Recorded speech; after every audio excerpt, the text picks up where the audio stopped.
make your presence at the scene before coming here? Why was it important for you guys to go to the scene? After seeing what I've seen today, the answer to that question is pretty easy. The people they need to be uplifted after what happened, and our presence, I think, accomplished some of that. And it was such a joy to see that people actually smiling. And the future for me, the message to the people is things will get better, and I really believe that. And I think a lot of them feel, or most of them feel, the same way. Yeah, we obviously weren't here in Buffalo when it happened, and the fact that you're reading about it, you're reading the news, seeing it on TV, but then actually, like, we just had to be here to actually be, it physically here, and seeing it, it hit you really hard. Seeing those names, seeing the location, just a lot of things going through your mind. So I think it was really important for us to really, help absorb some of the pain to be here. Obviously, the Bills have been very involved, the Sabres have been involved, the Bandits, and then organizations all throughout the city. What has it been like to witness the response, given what happened a couple days ago? It's really impressive how the people feel energized when the guys come around, especially some of these guys behind me that don't play now, but it really energized. You could see the people smile, and gives them a lot of sense of accomplishment that guys would come out and mingle with them and try to pick their spirits up. This is I might want to say, I'm not asked this question, but I am so proud of Buffalo for the reaction that, starting with the initial press conference with the mayor, the Catholic, I can't remember the priest's name, and Darius Pridgeon.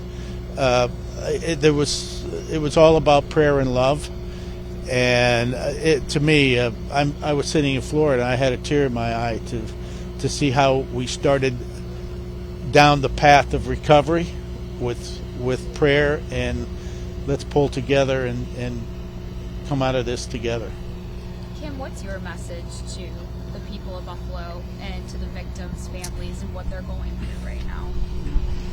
Again, like Terry said, the response and how we respond as individually, as an organization, as a team, and as a city, with a lot of national attention on us and how we respond, and just really showing everyone what Buffalo is about, who the people of Buffalo are about, and as we said, it's about lifting each other up. It's about love. It's about that's how we move forward, and I'm really proud that everyone that we've talked to, and the people that behind us and in front of us, before us, that's what we're really showing, and that's really how we move through it. It makes the people we laid flowers on, and the names, and just those 10 victims, it makes their lives a lot more meaningful, and we have to remember that. Commissioner, why was it important for you to come here to the scene and be here for an event like this today? Well, we believe this is our community too, and I have a personal connection to this community because it really is my home. But I think we wanted to make sure people here knew they weren't alone, that we were all supportive of them, and how proud we are of the way they're responding. The thing that gave me the most comfort was talking to the individuals. We all know we have a tragic circumstance here, 10 victims, but there are a lot of other people here really hurting. And we just want them to know that all of us are standing behind them, and we're all going to do whatever we can to support them. Kim, yesterday there was such an emphasis from Brandon Bean, from players, about how yesterday was a first step. Efforts will continue to keep supporting this community. What does that look like from an organizational standpoint of making sure it's not just this week? Right, and I've had a lot of conversations, especially with some of the residents here in the community a few minutes ago, and that was one of the things that really resounded with them. It's just, what happens when after the cameras leave? What happens when it's not, the top news story of the week? And that's where I said, this is where we want to listen to them and understand what the true needs are, and with the goal in mind of sustainability. How do we improve upon what we're doing, what has been done? How do we prevent things like this? How do we change our behavior and a mind, but in a way that really lasts and is meaningful? Don't have the answer. I just know that we're going to, as an organization, us personally, that we're going to listen and have a lot of discussions with our community leaders, with the residents, with our own internal staff, our players, to truly understand and put together a path that's to last. Kim, what does the slogan "Choose Love" mean to you, as you see it on a lot of the shirts now? It's who we are. It's Maddie. That coach, whether it's the coach of the team, us as an organization, that's what we are about. We've shown it in many different ways, in good times and in bad. And I think it's just a reminder that that's who we are, and that's what we want to represent, and that's so much more important than what actions that we saw last Saturday. Jim, what was your impressions of the team yesterday coming down, embracing the community the way they did yesterday? Well, it's awesome. I think we realize, especially the players that played back in the olden days, that we understand this is our city too, and the players nowadays, they've been rallying ever since day one, since like Josh and the guys that have been here. I'm proud of them. I mean, that's who we are. That's what this city's all about. When they talk about Bills Mafia, here we are. I mean, we're all part of it, and these guys understand that we all got pulled together. Bruce, why was it important for you to be here today? Man, it was it was something that I had to do. I had to come and pay my respects, number one, to the victims of this horrific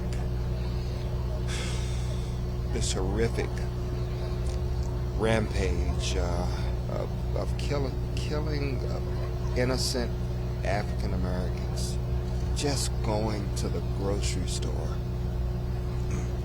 And number two, to show support for this community. This community is here for me. Some of my best friends, I feel like they're brothers, police officers, state troopers, Larry White, JT, and so many others. I was just compelled to go to the memorial site, and I cried like a baby. I wept, but it was good. I needed to have that moment so I could start this healing process. And to be here today passing out food and with my brother Thurman and Jim and the Pegulas and Roger and so many others, and then seeing the community, I bet you this racist did not count on this outpouring of love that's taking place right now. The strengthening of this community that's going on right now. And we're going to build upon that. You guys talked to a lot of the people outside of the tops who were helping hand out things and just kind of mingling with people. And they're going through a lot too. Just like you said, it was good to be there and have that moment. What was it like just being able to bring joy to so many of those people? We talked to a bunch of people and they said just seeing your presence there, talking to you guys for a couple minutes, it took their minds off of so many horrific things. Yeah, this is probably the first time they've smiled in days. And seeing that energy and seeing some type of comfort from seeing whether it's my face or Jim's face or Thurman's face or Ed's face or so many of the others, that's a part of the process of healing and moving forward. There are some other issues that need to be addressed regarding social media and hate and white supremacy and so forth. But right now, we got to heal this community so we can move forward. And then we can tackle these greater issues that affects all of us.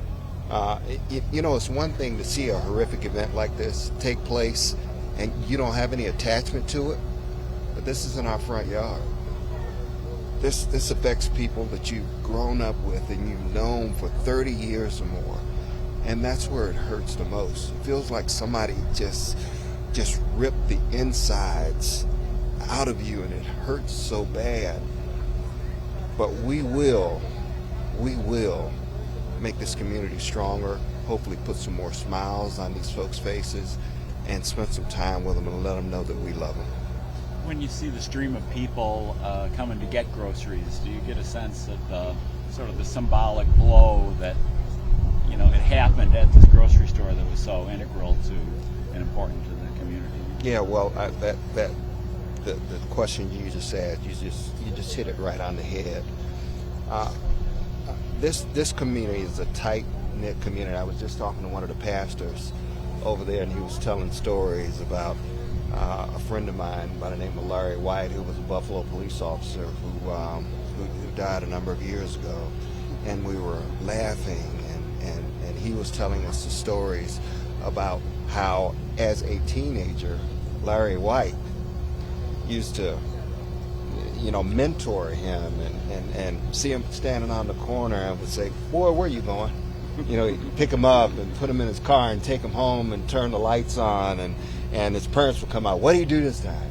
And he didn't do anything wrong, but Larry was just trying to be that mentor and try and do the things that are right for our youth and so forth, and keep them on the right path. And now he's a minister today, doing the same thing. He's mentoring these young kids and sending a positive message. But for me, this is about love. I was taught to love thy neighbor. Love thy neighbor, not hate. Not go on a murderous rampage because of the color of someone's skin. That's not what we're about. And these platforms and these people that want to spew hate and do things like this, there's no place for them in our society, let alone killing someone because of the color of their skin. So, Roger, Is there more for the full group? Roger, with the donation to the Bill Social Justice Initiative, why was it important not only to give that, but to have the players kind of have a say in where that'll go to support this community? Well, the players are such a big part of the NFL community, but also our communities. We see that, their leadership and their care and their involvement in the communities, and we're so proud of the work that they do and the leadership role that they play. We want to support them in these efforts. A lot of this was driven by them, and we are 100% in their corner, in the corner of our communities, to make sure that we do make the long-lasting changes that hopefully will prevent this in the future. Roger. But for right now, we need to, yeah, go ahead. You can finish. Not right now, as Bruce said, I think very correctly, is that we have to get through the healing process, and we just want people to know that we're here to support them. So.